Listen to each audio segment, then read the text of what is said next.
I almost didn't recognize my own daughter because she was the one opening the gate in a faded uniform, holding a mop in her trembling hands. For 12 years, I worked overseas. 12 years of missed birthdays. 12 years of video calls that froze at the worst moments. 12 years of telling myself, it's for her future. Every late-night shift, every insult from my boss, every lonely meal in a cramped apartment, I swallowed it all because I believed my daughter was safe, comfortable, and loved in the house I built with my own hands. My wife used to send me pictures, our daughter smiling in new dresses, standing beside the car I paid for, sitting at the dining table under the chandelier I shipped from abroad. I believed those pictures. I trusted my wife. When I finally landed back home without telling anyone, I wanted to surprise them. I imagined my daughter running into my arms. Instead, I saw her through the half-open gate, scrubbing the driveway. She looked thinner, older, tired in a way a young girl should never look. Her hair was tied back carelessly. Her slippers were worn out. I stepped closer. She didn't recognize me at first. Why would she? The last time she saw me in person, she was 9. "Uncle, who do you want?" she asked softly. "Uncle." My chest tightened. "It's me," I said. Her eyes widened slowly, confusion, then disbelief, then tears. "Abu." She dropped the mop. Before I could hold her properly, my wife's voice came from inside the house. "Why are you standing there? Finish cleaning and then wash the dishes." I froze. My daughter's hands started shaking. She wiped her tears quickly and whispered, "Please don't say anything. Don't say anything." I walked into my own house like a stranger. The furniture had changed. The walls were repainted. Expensive everywhere. My wife appeared from the hallway, dressed better than I had ever seen her. When she saw me, she gasped dramatically. "You didn't tell me you were coming?" "I wanted to surprise you," I said quietly. I watched her carefully. No joy, no relief. Just calculation. "And why is our daughter cleaning the driveway?" I asked. "She's learning responsibility," my wife replied smoothly. "You've spoiled her too much from abroad." My daughter kept her head down. That night, I didn't argue. I didn't shout. I didn't accuse. I observed. Over dinner, my daughter didn't sit with us. She served the food. When I told her to sit, my wife quickly said, "Let her finish her work first." Work, in her own house. Later, when everyone was asleep, I went to my daughter's room. Except it wasn't a room anymore. It was the small storage space near the kitchen. A thin mattress on the floor. No desk. No wardrobe. "Why didn't you tell me?" I whispered. She looked at me with eyes that had learned silence. "Ami said you were very busy. She said if I complained, you'd stop sending money." My hands clenched. "Since when?" 3 years, she said softly. 3 years. 3 years of my daughter being turned into unpaid help, while I sent more money every month, thinking it was for her school and comfort. The next morning, I didn't confront anyone. Instead, I went to the bank. I had given my wife full access to everything, every account, every investment. I trusted her completely. That day, I quietly changed everything. I froze the joint accounts, redirected my overseas income to a new private account under my name, and my daughter's name only. I contacted the property lawyer who had handled the house purchased 12 years ago. The house was in my name, only mine. In the afternoon, I returned home and calmly asked my wife, "Why isn't she in school today?" "She studies at home now," she said carelessly. "School fees are expensive." Expensive. I had sent more than enough. That evening, I invited 2 people over, my lawyer and the school principal of a reputable private school nearby. I had already arranged everything. When my wife saw them, her face paled. We sat in the living room. "I've reviewed the finances," I said calmly. "The education funds I sent were never used for her school." My wife tried to interrupt, but the lawyer placed documents on the table.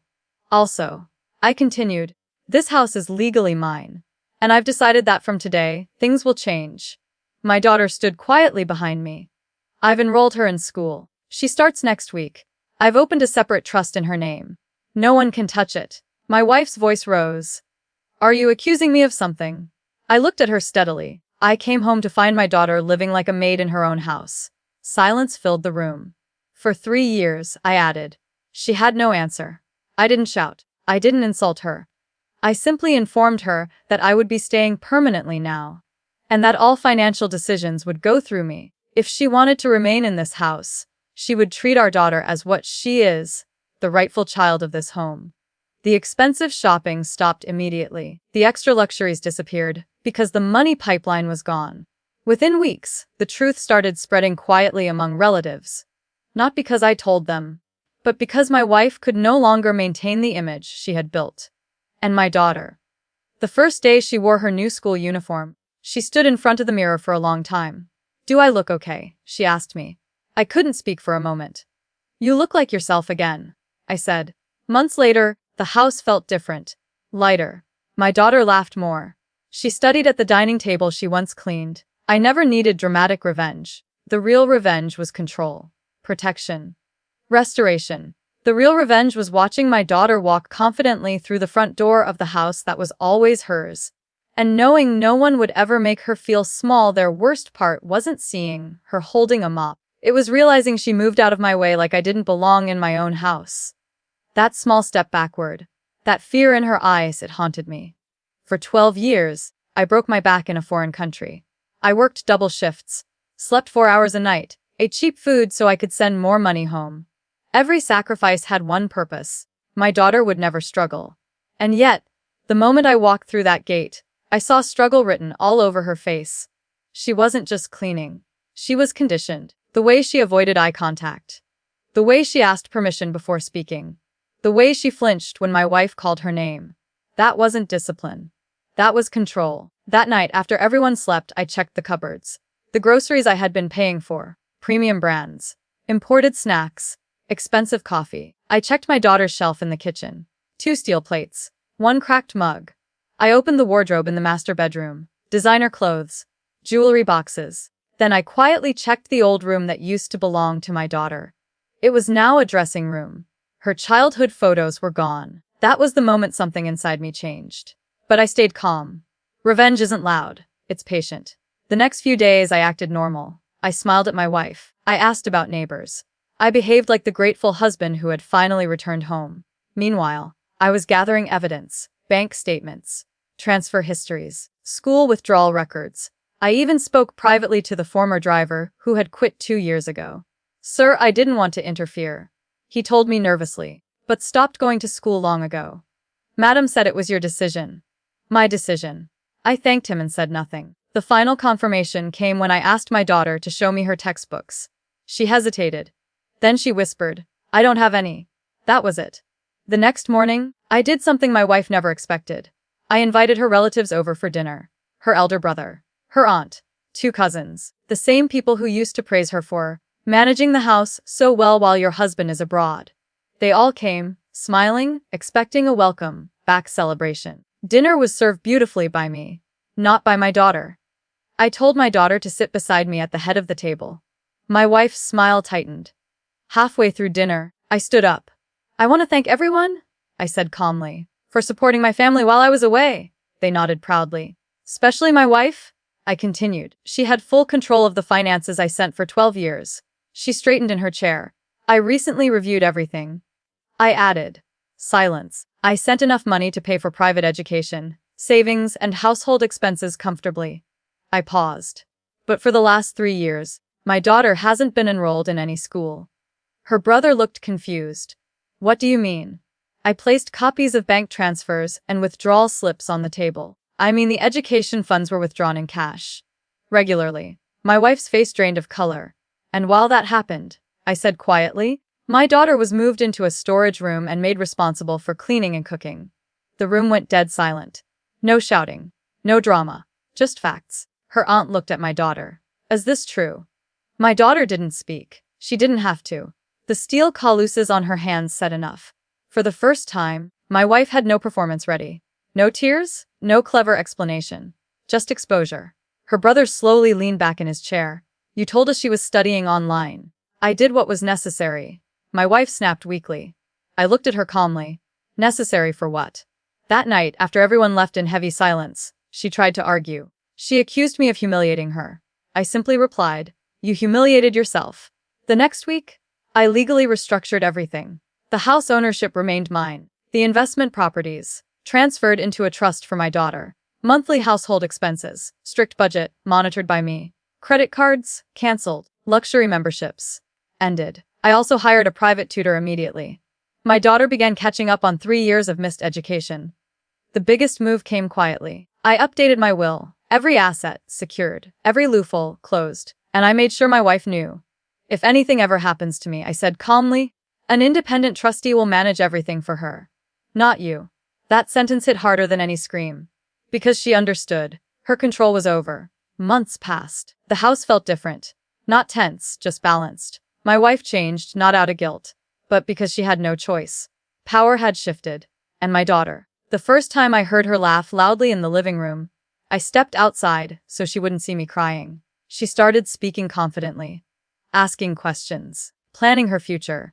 One evening, she stood beside me at the gate, the same place I first saw her with that mop. "Abu," she said softly, "I thought you forgot about me." That sentence cut deeper than anything else. I was late, I admitted. But I'm here now. Years from now, people might think I took revenge on my wife. But I didn't. I simply removed the illusion she built and restored what was always mine to protect. The real victory wasn't watching her lose control. It was watching my daughter reclaim her place in her own home, not as a servant, not as a shadow, but as the rightful heart of this moment. That truly broke me wasn't the mop, or the storage room, or even the lies. It was the way my daughter asked before pouring herself a glass of water. "Can I take this?" she whispered, holding a bottle I had paid for. That whisper followed me everywhere. I started noticing things I had missed in the first week. She woke up before everyone else. She prepared breakfast, ironed clothes, packed lunches, cleaned dishes after dinner while my wife scrolled on her phone. And every time I tried to help, my wife would say sweetly, "Let her learn. It builds character." Character. As if servitude was a personality trait. But I didn't rush. I didn't explode. I knew something my wife didn't. She thought I was the man who left 12 years ago. I wasn't. Living alone abroad changes you. It teaches you patience, strategy, silence. So I began rebuilding my daughter's confidence the same way I built my savings, slowly and consistently. Every morning, I drove her to school myself. On the way, we talked.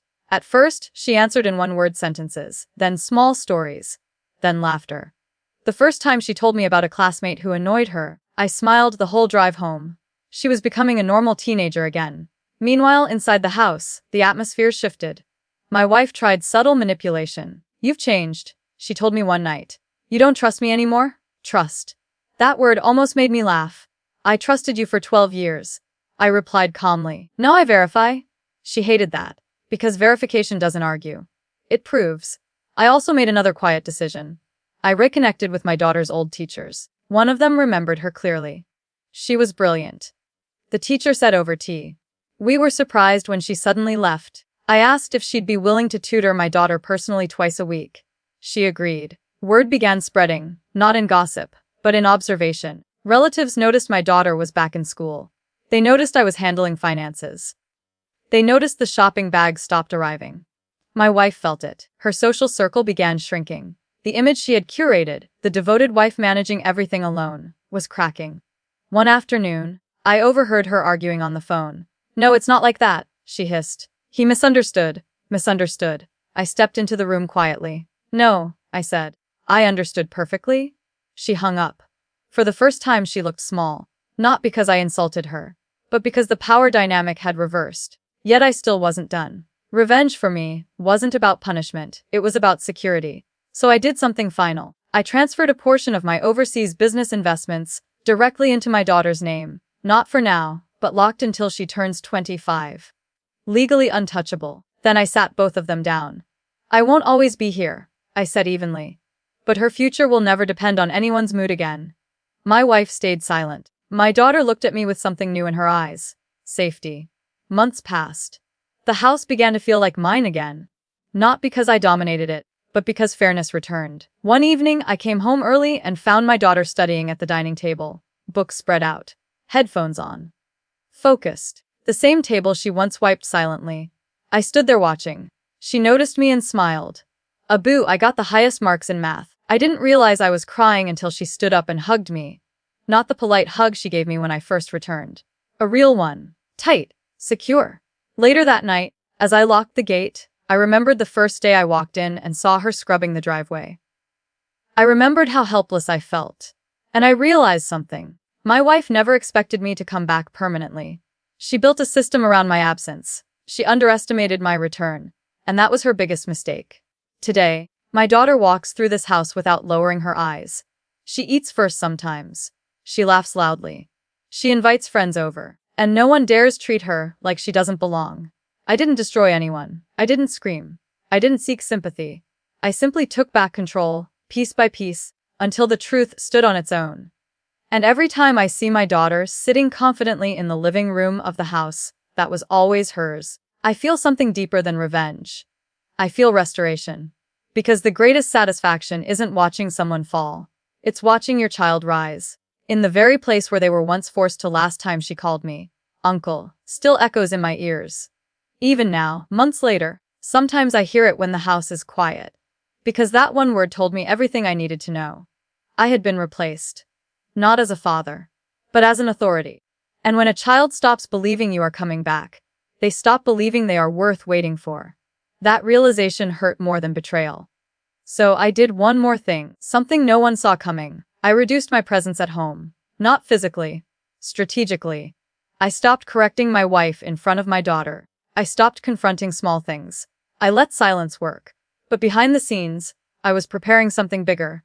I enrolled my daughter in extracurricular programs, debate club, computer classes, public speaking workshops. I wanted her voice to grow strong enough that no one could ever shrink it again. The first debate competition she entered, she was terrified. What if I forget my words? She asked me the night before. You won't, I said gently. Because your voice has been waiting for years. She didn't win that first competition. But she spoke.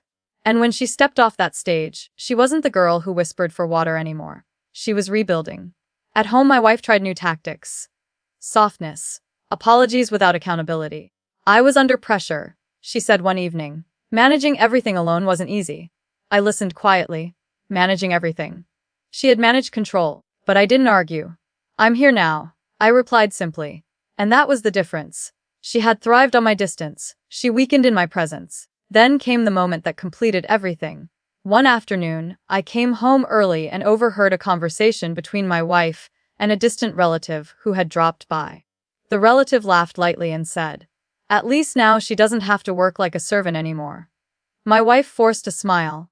"It was just discipline," she said defensively.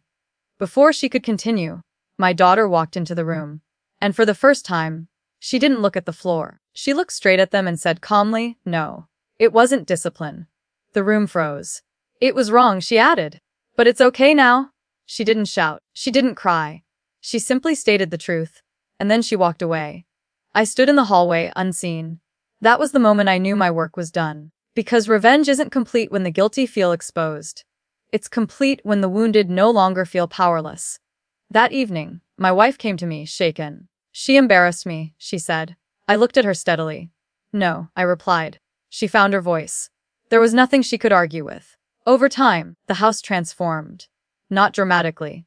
Quietly. My daughter chose her own room again, the one that used to be hers before it became a dressing space. We repainted it together. She picked the color. She arranged her books. We didn't argue about the past anymore. We outgrew it. Financially, everything was locked and secure. Emotionally, everything was rebuilding. And one night, as we were having dinner, my daughter suddenly said something that stunned both of us. "Abu, when you first came back, I was scared you would leave again." I put down my fork. "But when you stayed, everything changed." That was it. Not the legal documents. Not the frozen accounts. Not the exposed lies. Just staying. That was the real revenge. Because my absence had allowed her suffering. My presence ended it. Today, when I see her studying confidently, planning her future, speaking without fear, I don't feel anger anymore. I feel calm. My wife lives differently now. Quieter. Careful. She understands that power doesn't come from control. It comes from accountability. And she knows I will never look away again. Sometimes I stand at the gate in the evening, the same place where I once saw my daughter scrubbing the ground. The driveway is clean now. But more importantly, so is the truth. I didn't burn the house down. I didn't break anyone. I simply returned. And in doing that, I reminded everyone. This was never a house for servants. It was always a home for my daughter. And no one will ever make her feel small in it. I thought the story was over. I was wrong. Because healing isn't a straight line, it's fragile. One evening, about a year after I returned, I came home to find my daughter sitting alone in the dark living room. The lights were off. Her books were closed. She didn't hear me enter. "Why are you sitting here?" I asked gently. She didn't answer right away. Then she said something that froze my blood. "Sometimes I still feel like I'm a guest here." A guest. In her own house.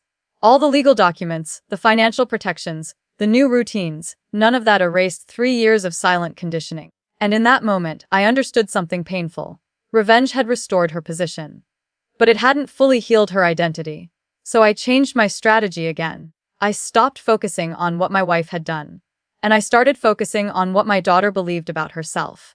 I began involving her in every major decision. We sat together when reviewing bank statements. I showed her how investments work. I explained property documents. "This house," I told her clearly, "will legally be yours one day. Not because I pity you. Because you deserve it." Her eyes widened. "No one can take it from you," I added. "Ownership changes posture." Over the next months, I watched her shoulders straighten. She started inviting friends without asking permission first. She rearranged furniture in her room confidently. She laughed louder. And then came the final turning point. My wife suggested hosting a family gathering. Before, my daughter would have disappeared into the kitchen during such events. But this time, when guests arrived, she walked into the living room beside me. She greeted everyone confidently, sat on the sofa, joined conversations, no apron, no tray, just presence. At one point, an older relative casually said, "You've grown up so much. Last time I visited, you were helping with the dishes." My daughter smiled calmly and replied, "I was doing too much back then." The relative laughed awkwardly, but my wife didn't, because she knew that statement wasn't random. It was a reminder. After the guests left, I noticed something subtle. My wife cleared the table herself. Not because I told her to. Because roles had shifted permanently. Later that night, she approached me quietly. "I didn't realize how much damage I caused," she admitted, almost whispering. For the first time, there was no defense in her tone. Just recognition. I didn't celebrate it. I didn't forgive dramatically either. I simply said, "Then spend the rest of your life repairing it." Revenge isn't always about humiliation. Sometimes it's about forcing someone to live with awareness. Years have passed now. My daughter is preparing for university. Confident. Sharp. Independent. Sometimes she teases me for being overprotective. And every time she does, I smile. Because that playful tone means she no longer feels small. Last week, I found something in the storage room. The old thin mattress she once slept on. It was still there, folded in a corner. I carried it outside and threw it away. Not angrily. Deliberately. When my daughter saw me, she asked, "Why are you throwing that?" "Because we don't keep reminders of places you were made to shrink," I said. She looked at me for a long moment. Then she hugged me, not as a child afraid of losing her father, but as a young woman secure in her place. People sometimes ask me if I regret working abroad for so long. I regret the blindness. But I don't regret the return. Because the return changed everything. I didn't destroy my wife. I didn't chase drama. I didn't seek public sympathy. I rebuilt power quietly. I restored dignity patiently. And I stayed. Now, when I stand at the gate in the evenings, I no longer see a frightened girl holding a mop. I see my daughter walking out confidently, keys in her hand, future in her eyes. The house is peaceful. Not because nothing happened, but because what happened was corrected. And that is the most satisfying revenge of all. Not breaking someone else's world, but rebuilding your child so completely that no one ever dares to diminish it. I still remember the first morning my daughter woke up and came downstairs without waiting for permission. She didn't grab a rag. She didn't hover nervously while my wife poured coffee. She just sat at the table, her notebook open, a pencil in her hand, and looked at me like she owned the world. And in that moment, she did. The subtle tension that had filled the house for years was gone. I watched my wife stir her tea quietly, and I realized she had lost control without me raising a voice. Every word she had used to manipulate my daughter had crumbled, piece by piece. Silence and strategy had done what anger never could. One afternoon, my daughter came to me, eyes shining. "Boo, can I redecorate my old room?" "Of course," I said. The next week, we went shopping together. She picked curtains, paint colors, shelves, everything. My wife hovered at first, trying to suggest her expensive, impractical ideas, but I simply smiled and said, "Let her decide." By the end of the day, my daughter had painted her walls bright teal and hung her favorite photos. She even placed her small collection of books on the new shelves herself. She was smiling, truly smiling, for the first time in years. And then came the sweetest revenge of all. My wife had always thrived on appearances. She loved showing relatives that our daughter was disciplined and hardworking while I was away. But now, when family came over and saw my daughter confidently walking in, carrying a tray of drinks for the guests, not because she had to, but because she wanted to, they all noticed the change. One cousin whispered to my wife, "She's grown up so well. So independent." Her expression froze. No words could undo that observation, and my daughter didn't shy away. She smiled at the compliment, proud, empowered, untouchable. Inside, I felt a quiet satisfaction. Not the loud kind you see in movies. Not a scream or a confrontation. The satisfaction that comes from seeing the person who was once silenced now speak for herself. A few months later, my daughter approached me quietly with a stack of papers. "Abu, I applied for a scholarship. I want to study abroad too."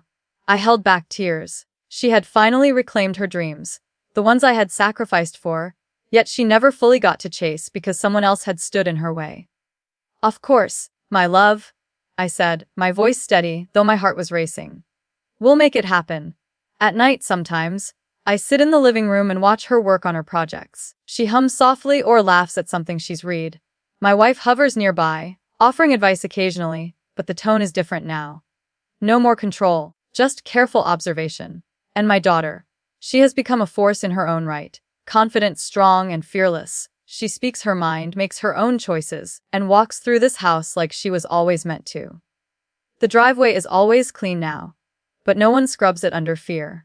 My daughter waters the plants herself, folds the laundry, sometimes cooks meals, not as punishment, not as servitude, but as her choice.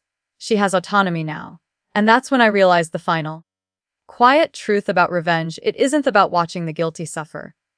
It's about giving the innocent their rightful place. I didn't need dramatic confrontations or angry words. I didn't need to humiliate anyone publicly. I just had to return, observe, plan, and act quietly. And in doing so, I restored what should have never been stolen in the first place: my daughter's dignity, her voice, and her rightful place in her own home. Now, when I watch her laughing in the kitchen or walking out the front door with friends, I feel a deep, unshakable satisfaction. Not of anger, not of malice, but of victory in the true sense, the restoration of what was hers all along. No one can ever take that away from her. And knowing that, it feels more powerful than any revenge I could have imagined. Because the strongest revenge is never loud. It's patient. It's calculated. And most importantly, it empowers those who were once powerless. My daughter is no longer a guest in her own house. She is the heart of it. And every time she looks at me with that unguarded smile, I know the job is truly done. No drama, no chaos. Just justice quietly served and life beautifully reclaimed.